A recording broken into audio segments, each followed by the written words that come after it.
The Armed Forces of Armenia. The military of Armenia can be traced back to the founding of the First Republic of Armenia in 1918. Being a landlocked country, Armenia has no navy. The commander-in-chief of the military is the Prime Minister of Armenia, Nikol Pashinyan. The Ministry of Defense is in charge of political leadership, headed by Vagharshek Harushninyan, while military command remains in the hands of the General Staff, headed by the Chief of Staff, who is Lieutenant General Stepam Gulstyum. Border guards subject to the Ministry of Defense until 2001. Patrol Armenia's borders with Georgia and Azerbaijan, while Russian troops continue to monitor its borders with Iran and Turkey. Since 2002, Armenia has been a member of the Collective Security Treaty Organization. Armenia signed a military cooperation plan with Lebanon on the 27th of November 2015. The 7th Guards Army was based in Yerevan from 1946 to 1992. The modern Armenian military entered its first stage at the beginning of the Nagorno-Karabakh conflict, when Armenian militias were formed to combat Azerbaijani units in Artsakh. On the 20th of September 1990, the first military unit was created, the Yerevan Special Regiment, with the first oath being held in the Republican Assembly Point and was attended by the first President of Armenia Levon Petrosyan, Prime Minister Vazgen Manukyan, Vazgen Sargsyan. Armenia established a Ministry of Defense on the 28th of January 1992. The first military unit to be formed was the 1st Airborne Regiment, where the first Armenian soldier took the oath to the nation that March. The Treaty on Conventional Armed Forces in Europe was ratified by the Armenian Parliament in July 1992. The treaty establishes comprehensive limits on key categories of military equipment, such as tanks, artillery, armored combat vehicles, combat aircraft, and combat helicopters, and provides for the destruction of weaponry in excess of those limits. Armenian officials have consistently expressed determination to comply with its provisions, and thus, Armenia has provided data on armaments as required under the CFE treaty. Despite this, Azerbaijan accuses Armenia of diverting a large part of its military forces to Nagorno-Karabakh and thus circumventing these international regulations.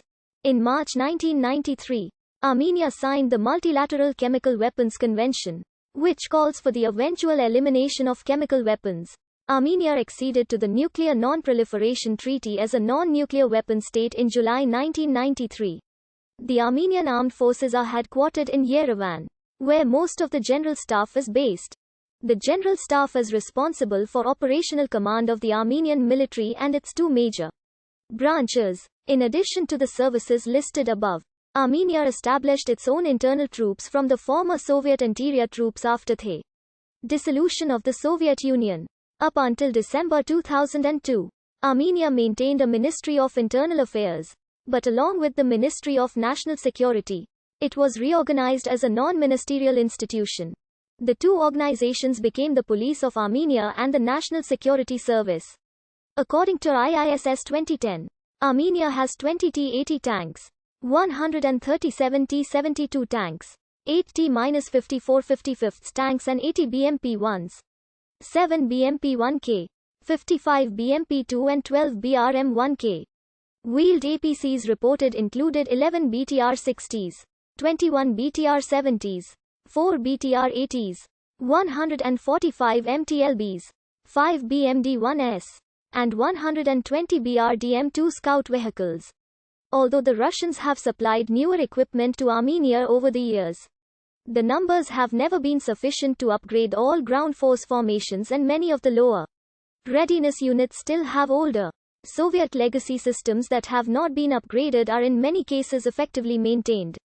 These older systems are placing great demands on the logistics system for service, maintenance, replacement parts and necessary upgrades, costing the army both financially and in overall readiness. The ground force is engaged in an effort of reassessment, reorganization and restructuring, as the future of Armenia's defense needs a revised force structure and unit mix. The army sees the need to maintain much of its traditional mechanized formations, but is looking to lighten and make more mobile and self-sustainable a small number of other formations. It must develop these newer formations to support its international requirements and effectively operate in mountainous and other rugged terrain. But it must do this without affecting the mechanized capability that is needed to confront Azerbaijan's conventional forces. Since the fall of the Soviet Union, Armenia has followed a policy of developing its armed forces into a professional, well-trained, and mobile military. In 2000, the Center for International Studies and Research reported that at that time the Armenian Army had the strongest combat capability of the three South Caucasus countries' armies. CSTO Secretary Nikolai Bordura came to a similar conclusion after collective military drills in 2007 when he stated that the